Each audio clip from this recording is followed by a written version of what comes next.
মা, তুমি চলে এসেছো? এ কি মা, তোমার হাত তো ফাঁকা। মা, তুমি খাবার আনোনি? আমার যে খুব খিদে পেয়েছে, সেই কখন থেকে না খেয়ে আছি। ভেবেছিলাম তুমি খাবার নিয়ে আসবে, কিন্তু তোমার হাতে তো দেখছি খাবারই নেই। টুনটুনের মুখে এসব কথা শুনে টুনির চোখের কোণে জল চলে আসে। কি করব বল মা, আজ আমি কোনো কাজ পাইনি, তাই রোজগারও হয়নি, তাই খালি হাতে ফিরেছি। তোর বাবা একজন সৎ মনের ভালো পাখি ছিলেন, তিনি শিক্ষক ছিলেন। শিক্ষকের বউ হয়ে তো আর ভিক্ষে করতে পারি না।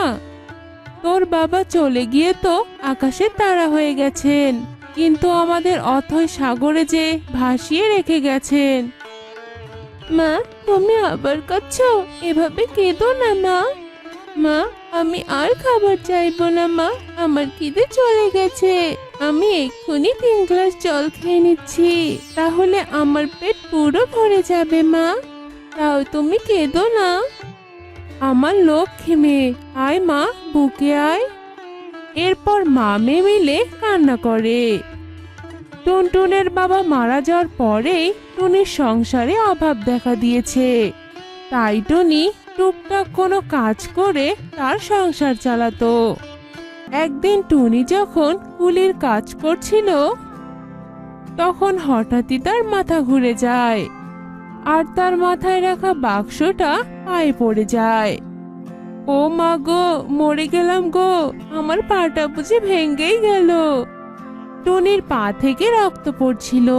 এদিকে টুনির অবস্থা দেখে সখী ভাইরা অনেক ঘাবড়ে যায়। আপনার পা থেকে তো রক্ত পড়ছে, এখনই রক্ত পড়া বন্ধ করতে হবে। আপনাকে আর আমার বাক্স নিয়ে যেতে হবে না, আমি অন্য কলি খুঁজে নিব।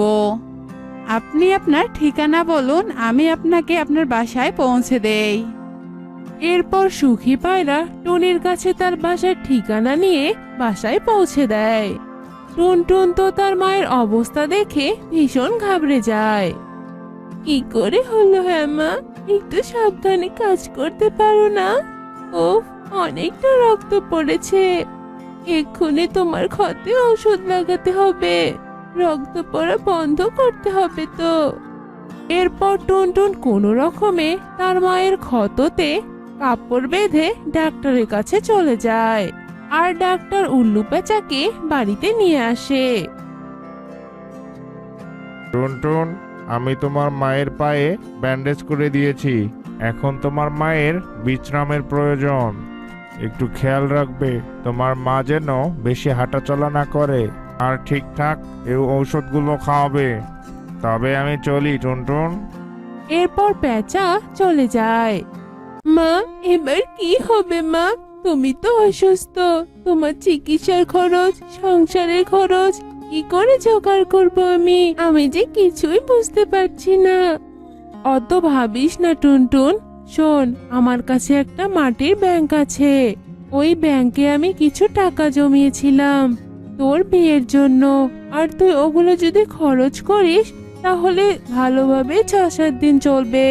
তুই কি করবি মা? মা, আমার মাথায় একটা বুদ্ধি এসেছে। তোমার কাছে যে টাকা আছে সেগুলো আমাকে দাও, বাজারে না গোলাপের চাহিদা অনেক। আমি ভেবেছি তোমার টাকাগুলো দিয়ে বেশ ভালো গোলাপ কিনে বাজারে বিক্রি করব। কেমন হবে মা? তুই গোলাপ বিক্রি করতে পারবি? হ্যাঁ মা, আমি ঠিক পারবো। এরপর টুনটুন মাটির ব্যাংকটা ভেঙে ফেলে আর কিছু টাকা পায়। এরপর টুনটুন সেই টাকাগুলো দিয়ে এক ঝুড়ি গোলাপ কিনে আনে। ফুল নেবে গো ফুল, টাটকা টাটকা সতেজ ফুল, একটা ফুল মাত্র 10 টাকা।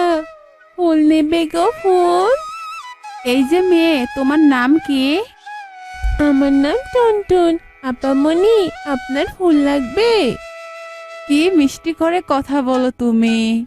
আচ্ছা, তুমি এত ছোট হয়ে স্কুলে না পড়ে ফুল বিক্রি করছো কেন? কি করবো আপামনি, মা তো অসুস্থ, তাই সংসার চালানোর জন্য ফুল বিক্রি করছি। তুমি সত্যি অনেক ভালো, তাই আমি তোমার সব ফুল কিনে নিচ্ছি। তুমি কি সব ফুল বিক্রি করবে? হ্যাঁ আপামনি, করব। আপনি সব ফুল নেন, তাহলে তো আমার ভালোই হবে। এরপর কাকলি অনেকগুলো টাকা টুনটুনকে দিয়ে তার সব ফুলগুলো নিয়ে সেখান থেকে চলে যায়। সত্যি আপামনি তো অনেক ভালো, অনেকগুলো টাকা পেলাম। এখন যাই, বড় ফুলের দোকানে গিয়ে কিছু ফুল কিনে আনি, তারপর আবার মায়ের জন্য ঔষধও কিনতে হবে। এরপর টুনটুন খুশি মনে সেই টাকাগুলো নিয়ে ফুলের দোকানে যায় আর এক ঝুড়ি ফুল নিয়ে যখন টাকা দেয়, এই যে মেয়ে, তুমি আমাকে এসব কি টাকা দিচ্ছ? হ্যাঁ, এই ছোট বয়সে জালিয়াতি করছো? কি হলো, চুপ করে আছো কেন? ফুলগুলো রেখে দাও, আর জাল টাকা নিয়ে এসে ফুল কিনতে এসেছো তুমি। কি বলছো কাকু, জাল টাকা মানে? এই টাকাগুলো তো একটা মহিলা দিয়ে চলে গেল। আমি তো এর আগে ওনাকে কখনো দেখিনি। আমার সব গোলাপ নিয়ে আমাকে এই টাকাগুলো দিয়েছে। তোমাকে ওই মহিলা ঠকিয়েছে টুনটুন। ওই মহিলা তোমার সাথে জালিয়াতি করেছে। তুমি ফুলগুলো রেখে যাও, আর এসব টাকাগুলো নদীতে ফেলে দিও, না হলে যে পুলিশ দেখলে তোমাকেই ধরে নিয়ে যাবে। বুঝেছো তুমি? এরপর টুনটুন টাকাগুলো নদীতে ফেলে দেয় আর কাঁদতে থাকে। এবার আমি কি করব? আমার শেষ সম্বলটুকু তো সব শেষ হয়ে গেল। মায়ের চিকিৎসাই বা করাবো কি করে, আর খাবারই বা জোগাড় করবো কি করে? টুনটুন এসব বলে অনেক কাঁদে। তখন নদী থেকে হঠাৎ এক সোনালী মাছ ভেসে ওঠে। আমি মাছের রানী, তোমার কান্না শুনে এখানে এলাম। আচ্ছা, কি হয়েছে তোমার? এরপর টুনটুন সবটা মাছকে বলে। সত্যি তোমার সাথে অনেক খারাপ হয়েছে, আমি তোমাকে সাহায্য করব। এরপর সোনালী মাছ জাদু করে একটা বীজ টুনটুনকে দেয়। এই বীজটা রোপণ করলে একটি কচু গাছ হবে, আর সেই গাছে ধরা থাকবে গোলাপ। আর সেই গাছে তুমি প্রতি পূর্ণিমা রাতে একটি করে সোনার গোলাপ পাবে। এ কথা বলে মাছ ডুবে যায়, আর টুনটুন খুশি মনে বাড়িতে চলে আসে আর বীজটা রোপণ করে। এরপর পরের দিন সকাল হতে টুনটুন দেখে সেখানে এক বিরাট কচু গাছ, আর সেই কচু গাছে অনেক সুন্দর গোলাপ ধরে আছে। আর এরপর সে গোলাপ ছিঁড়ে বাজারে বিক্রি করে আর ভালো টাকা রোজগার করে। আর মাছের কথা মতো সে প্রতি পূর্ণিমা রাতে একটি করে সোনার গোলাপ পেত, যা দিয়ে তার পুরো সংসার সুখে শান্তিতে কেটে যেত।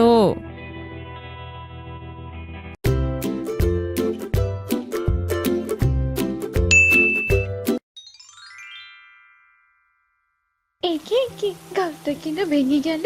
এই ভাঙা ঘরে এখন আমি কি করে থাকবো? এই ঘরে থাকার চেয়ে আমি বরং টুনির কাছে যাই। এসব কথা বলে টিয়ে অনেক কষ্ট করে টুনির বাড়িতে যায়। আরে আরে টিয়ে দিদি, তুমি কিনা এত বৃষ্টি বাদলের মধ্যেও আমার বাড়িতে? কি হয়েছে গো? তাছাড়া তোমাকে বা এমন দেখাচ্ছে কেন? টনি বোন, আসলে আমার ঘরটা ভেঙে গিয়েছে, থাকার মতো কোনো জায়গা নেই। দয়া করে তুই তোর ঘরটাতে আমাকে একটু আশ্রয় দে। বৃষ্টি কমলে না হয় আমি আমার মায়ের বাড়িতে চলে যাব। দয়া কর বোন, একটু দয়া কর। দিদি, তুমি বরং এখানেই থাকো, এতে আমার কোনো সমস্যা হবে না দিদি। তুই অনেক ভালো রে টুনি, যদি তুই কখনো কোনো বিপদে পড়িস তাহলে আমাকে বলিস, আমি তোকে নিশ্চয়ই সাহায্য করব। টিয়ে টুনির ঘরে থাকতে শুরু করে।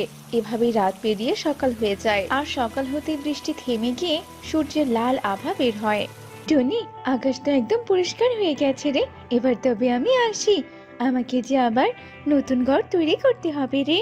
টুনি বোন, কণিকা যে ঘরে অনেক অসুস্থ, ঘরে একটুও খাবার নেই, আর আমি ওকে একা রেখে খাবার খুঁজতে যেতেও পারছি না রে। টুনি বোন, তোর ঘরে কোনো খাবার থাকলে আমাকে দিয়ে সাহায্য কর না রে বোন। দাদা, আমার ঘরে শস্যদানা আছে, তুমি একটু দাঁড়াও, আমি তোমাকে এক্ষুনি শস্যদানা দিচ্ছি। তোকে যে অনেক ধন্যবাদ রে আমাকে সাহায্য করার জন্য। আমার সাধ্য হলে আমিও নিশ্চয়ই তোকে সাহায্য করব রে। মা, ও মা, তুমি সবসময় এদেরকে কেন এত সাহায্য করো বলো তো? ভবিষ্যতে তোমার কোনো বিপদ হইলে এরা যদি তোমাকে না সাহায্য করে তখন? মারে, অন্যের বিপদে সাহায্য করলে সৃষ্টিকর্তা যে খুশি হয়। আর তাছাড়া ওরা যদি ভবিষ্যতে উপকারীর উপকার স্বীকার না করে তবে যে ওরা অকৃতজ্ঞ রে মা। শোন মা, তুই সবসময় আমার মতো সকলের উপকার করবি, কেমন? এভাবে কেটে যায় আরো বেশ কিছুদিন। বনে আবারও প্রচুর বেগে বৃষ্টি বইতে শুরু করে। টুনি তার ঘরে টুকিকে বলতে থাকে, মারে, বাহিরে যে খুব জোরে বৃষ্টি হচ্ছে, এদিকে ঘরে যে কোনো খাবার নেই, তুই বরং ঘরে থাক, আমি তোর জন্য খাবার খুঁজে নিয়ে আসি। না না মা, আমি এই বৃষ্টির মধ্যে ঘরে একা একা থাকতে পারবো না, আমিও তোমার সাথে যাব। তুমি দয়া করে আমাকে নিয়ে যাও না মা। বৃষ্টিতে এভাবে ভিজলে যে তুই অসুস্থ হবি সোনা, জেদ করিস না মা। তুমি সাথে থাকলে আমার কোনো কিছুই হবে না মা, আমাকে তুমি দয়া করে সাথে নিয়ে চলো না। আচ্ছা আচ্ছা ঠিক আছে, চল তবে। টুনি তার মেয়েকে নিয়ে উঠতে থাকে, আর উঠতে উঠতে টুনি নিচে কিছু শস্যদানা দেখতে পায়। টুকি মা, তাড়াতাড়ি করে শস্যদানা খেতে শুরু কর, এটা যে ঈগলের এলাকা, ঈগল জানতে পারলে যে অনেক বড় বিপদ হতে পারে রে মা। ওরা মামে খাবার খেতে থাকে, ঠিক তখনই একটা পাথর এসে টুনির মাথায় লাগে, আর সাথে সাথে টুনি মাটিতে লুটিয়ে পড়ে। একে মা, এটা আবার তোমার কি হলো? তুমি আমার দিকে তাকাও মা, দেখো দেখো আমার দিকে। মা, ও মা, তোমার কি হয়ে গেল? তার মানে কই দুষ্টু ঈগল আমার মাকে আঘাত করেছে? কে ওই ঈগলটা তো আমার দিকে আসছে। মা, আমার ভয় করছে, ওঠো মা, ওঠো। টুকি ভয় পেয়ে দূরের একটা গাছে লুকিয়ে পড়ে। ঈগল অজ্ঞান টুনির কাছে আসে আর বলে, হা হা হা, নিশানাটা তবে ঠিক মতো লেগেছে, এবার এই বৃষ্টিতে আমি পাখির মাংস মজা করে খাবো। না, আমার যে এসব আর সহ্য হচ্ছে না, আমার চোখের সামনে কিনা ওই দুষ্টু ঈগল আমার মাকে খাচ্ছে। এই ঈগলকে তো আমি দেখে নেব, আমি যে এর প্রতিশোধ নেব, কিন্তু এখন আমাকে এখান থেকে পালাতে হবে, নইলে ওই ঈগল যে আমার মায়ের মতো আমাকেও খেয়ে নেবে। টুকি বৃষ্টিতে ভিজতে ভিজতে বাড়িতে ফিরে আসে, আর টুনির মৃত্যুর খবর পুরো বনে ছড়িয়ে পড়ে। রাতে টুকি অনেক কাঁদে আর বলতে থাকে, মা, ও মা, তুমি কি জানো এবার আমি একা একা কি করে থাকবো? সৃষ্টিকর্তা আমার সাথে এমনটা কেন করলো? তুমি ফিরে এসো মা, আমাকে বেঁচে থাকতেই হবে ওই দুষ্টু ঈগলকে শাস্তি দেওয়ার জন্য। যাই, যজ্ঞ কাকা আর কণিকা কাকের বাড়িতে যাই, ওদের সাথে আমাকে খাবার খুঁজতে যেতে হবে। কাকা, ও কাকি, আমি আজকে থেকে তোমাদের সঙ্গে খাবার খুঁজতে যাব, আমাকেও তোমাদের সঙ্গে নিয়ে চলো। তোর ওপর যে ওই দুষ্টু ঈগলের নজর পড়েছে রে, আমরা তোকে সাথে করে নিয়ে যেতে পারবো না, তোর জন্য যে আমাদের আবার বিপদ হতে পারে। এইসব তুমি কি বলছো কি? মায়ের উপকারের কথা তোমরা কিনা একদিনই ভুলে গেলে? যজ্ঞ কাকা, নিয়ে চলো আমাকে, আমি যে বনের রাস্তা ঘাট ঠিকভাবে চিনি না। কণিকা একদম ঠিকই বলেছে, টুনি বেঁচে থাকলে না হয় ওর উপকার মনে রাখতাম, কিন্তু এখন তো আর টুনি বেঁচে নেই, তুই যা যা এখান থেকে। আর হ্যাঁ, আমাদের বাড়িতে তুই আর কোনোদিনও আসবি না, এই আমি বলে রাখলাম। যজ্ঞ আর কণিকা টুকিকে তাড়িয়ে দেয়, আর টুকি একাই অসহায় হয়ে বনের দিকে উঠতে থাকে। উঠতে উঠতে টুকি বলতে থাকে, মা, ও মা, তুমি দেখতে পাচ্ছ মা, তোমার ছোট্ট মেয়েটাকে কেউ সাহায্য করছে না, একা একাই উঠতে হচ্ছে, একা একাই খাবার খুঁজতে হচ্ছে। সৃষ্টিকর্তা, তুমি আমাকে তুলে নাও, আমি আমার মায়ের কাছে যেতে চাই, আমি যে আর বেঁচে থাকতে চাই না। টুকি অনেক খাবার খোঁজে, কিন্তু কোথাও সে কোনো খাবার পায় না। টুকি ক্ষুধার জ্বালায় টিয়ের কাছে আসে। টিয়ে মাসি, ও টিয়ে মাসি, জানো তো আমি আজকে সারাদিন খাবার খুঁজেছি, কিন্তু একটুও খাবার পাইনি, দয়া করে আমাকে একটু খাবার দাও, একটু খাবার দাও না গো, আমার যে অনেক ক্ষুধা লেগেছে। এই, তুই আবার আমার বাড়িতে কেন? দেখি দেখি, পেছনে সাথে করে আবার ঈগলকে নিয়ে আসিসনি তো? কোনো খাবার নেই, চলে যা এখান থেকে। ও মাসি, তুমি আমাকে একটু খাবার দাও, আমি চলে যাচ্ছি। এই, তোকে বললাম না কোনো খাবার নেই, তুই সোজা কথাই নড়বি না, দাঁড়া, তোকে আমি দেখাচ্ছি মজা। টিয়ে টুকিকে কণিকার যজ্ঞর মতো তাড়িয়ে দেয়, আর টুকি কান্না করতে করতে তার বাড়িতে চলে আসে। আর এভাবেই ছোট্ট টুকি না খেয়ে রাত কাটিয়ে দেয়। পরের দিন সকালবেলা টুকি আবারও খাবার খুঁজতে বের হয়। উঠতে উঠতে টুকি একটা বড় কচু দেখতে পায়, সে কচুটার কাছে আসে আর বলে, এত বড় একটা কচু, এত বড় কচু তো আমি এর আগে কোনোদিনও দেখিনি। সৃষ্টিকর্তা বুঝছি এবার আমার দিকে মুখ তুলে তাকিয়েছে। আমি তো আজ এই বড় কচুটা বাজারে বিক্রি করব, আর সেই টাকা দিয়ে আমি অনেক খাবার কিনবো। যাই বাবা যাই, আমি এই বড় কচুটা নিয়ে যাই। টুকি বড় কচুটা নিয়ে যেই না উড়তে থাকে, ঠিক তখনই সেখানে ঈগল চলে আসে। এই ছোট টুকি, এত বড় একটা কচু নিয়ে তুই যাচ্ছিস কোথায়? আজ আর তোর রক্ষে নেই। সেদিন তোকে আমি অনেক খুঁজেছি, কিন্তু কোথাও খুঁজে পাইনি। আজ যখন তোকে পেয়েছি, তবে আজ তো তোকে আমি মজা করে খাবো। বাঁচাও বাঁচাও, কে আছো? আমাকে বাঁচাও। এই ঈগল যে আমার মাকে খেয়েছে, এখন আমাকেও খেতে চাইছে। কে আছো? আমাকে সাহায্য করো। টুকির চিৎকার শুনে বড় কচুটা হাওয়ায় ভাসতে থাকে আর বলতে থাকে, টুকি বন্ধু, তুমি চিন্তা করো না, আমি তোমাকে এই ঈগলের হাত থেকে বাঁচাবো। কচুটা উড়ে উড়ে ঈগলকে মারতে থাকে, আর কচুর মার খেয়ে ঈগল সেখানেই মারা যায়। তোমাকে অনেক ধন্যবাদ গো কুচু বন্ধু। আর যদি তুমি আমাকে না বাঁচাতে, তবে ওই ঈগল যে আমাকেও মায়ের মতো খেয়ে ফেলতো। তুমি কোনো চিন্তা করো না, আমি হলাম জাদুই কচু। আজ থেকে আমি তোমাকে সবকিছু দিয়ে সাহায্য করব। চলো তো চলো, আমাকে নিয়ে তোমার বাড়িতে চলো। টুকি সে বড় কচুটা নিয়ে তার বাড়িতে চলে আসে আর অনেক সুখে দিন কাটাতে থাকে।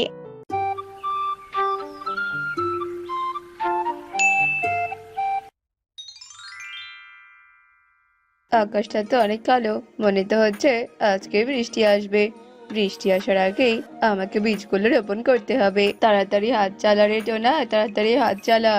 এবার যে বনে মূলার দাম অনেক বেশি, মূলা বিক্রি করে এবার আমি অনেক সচ্ছল ভাবে আমার দিন কাটাবো।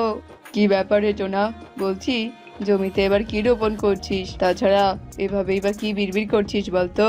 দাদা, এবার যে আমি জমিতে মূলার বীজ রোপণ করেছি। বেশ ভালোই করেছিস, বাজারে যে মূলার অনেক দাম। আর হ্যাঁ, আকাশ কালো করেছে, তাড়াতাড়ি তুই বরং বাড়িতে চলে যা, বুঝলি তো? টোনা তোতার সাথে কথা বলে বাড়িতে চলে আসে।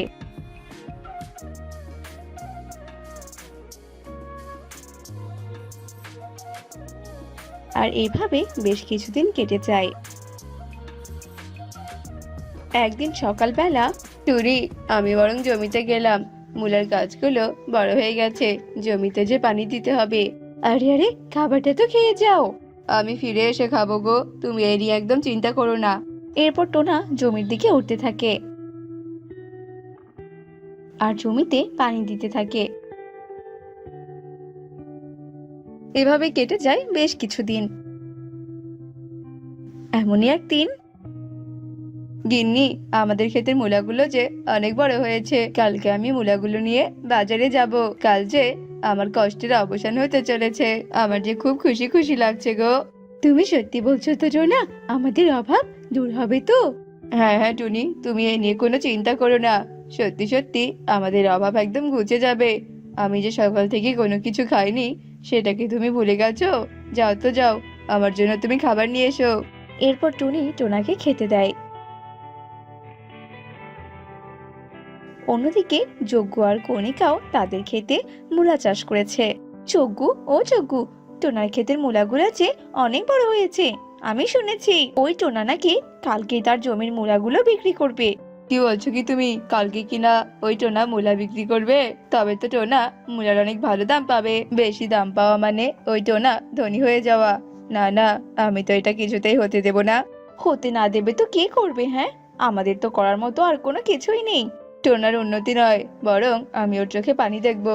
আমি তো আজ রাতেই ওর মূলাগুলো নষ্ট করে দেব। এরপর তো সবাই আমার ক্ষেতের মূলা কিনবে আর আমি হব ধনী। আহ আহ আহ।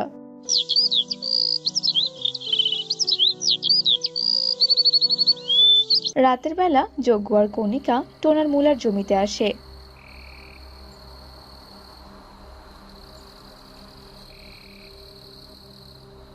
কণিকা, আর দেরি করে লাভ নেই, তাড়াতাড়ি করে জমির মূলাগুলো তুলে কেটে ফেলো। তারপরেই তো কাল সকালবেলা আমরা ওই টোনা আর টুনির মরা কান্না দেখবো। হা হা হা।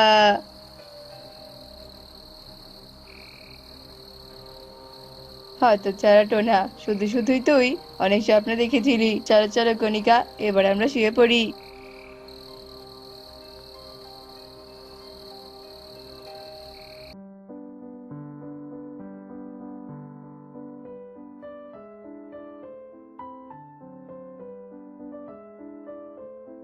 হায় হায় রে, এ আমার কি হয়ে গেল টুনি, এ আমার কি হয়ে গেল, আমার এত বড় সর্বনাশ কে করলো। আমার যে এই মূলাগুলো নিয়ে কত স্বপ্ন ছিল, এবার আমাদের কি হবে টুনি। টোনা, তুমি একদম কেঁদো না গো, কেঁদো না। যারা আমাদের এত বড় সর্বনাশ করেছে, উপরওয়ালা ঠিকই তাদের ক্ষতি করবেই করবে। তুমি দেখে নিও, আমরা আবারও মূলা চাষ করব। তুমি দেখো, সৃষ্টিকর্তা ঠিকই আমাদের মনের আশা পূরণ করবেন। টোনা আর টুনি কাঁদতে কাঁদতে বাড়িতে চলে আসে। এরপর টোনা টুনি তাদের জমিতে আবারও মূলা চাষ করতে থাকে। এদিকে যজ্ঞ আর কণিকা বলে, কণিকা বলছি কি, তাড়াতাড়ি করে ঝুড়ি নিয়ে এসো, আমাদেরকে তো আবার বাজারে যেতে হবে।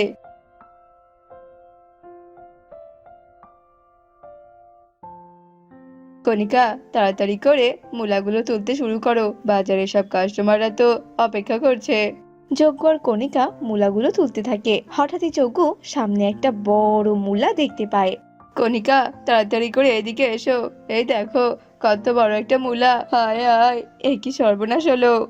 এ কি এত বড় মূলা, এত বড় মূলা তো আমি এর আগে কখনো দেখিনি গো।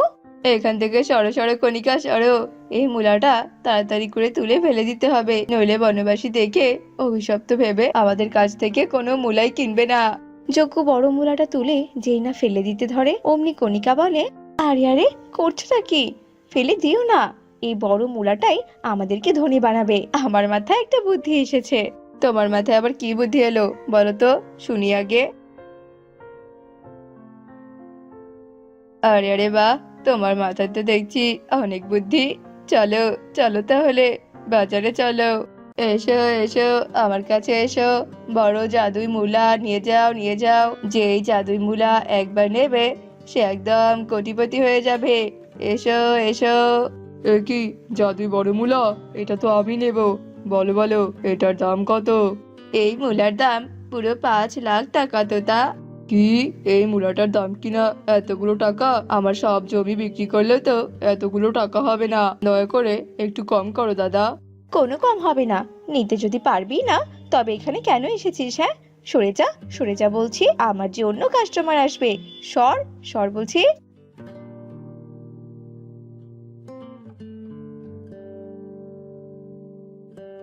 এই এই, আমি নেব এই বড় মূলা, তবে তার আগে এই জাদুই মূলার আমি জাদু দেখব, তারপরে আমি এই মূলা কিনবো।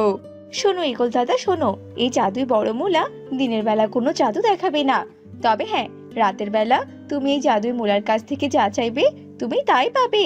কি, সত্যি বলছিস তো? আচ্ছা আচ্ছা, ঠিক আছে, তবে এই নে টাকা। যজ্ঞ, এই দেখো দেখো, পুরো 5 লাখ টাকা। আজ আমরা ধনী হয়ে গিয়েছি গো। চলো চলো, এই টাকাগুলো নিয়ে বাড়িতে যাই, আজ আমি পার্টি দেব গো। যজ্ঞ আর কণিকা খুশি হয়ে বাড়িতে আসে।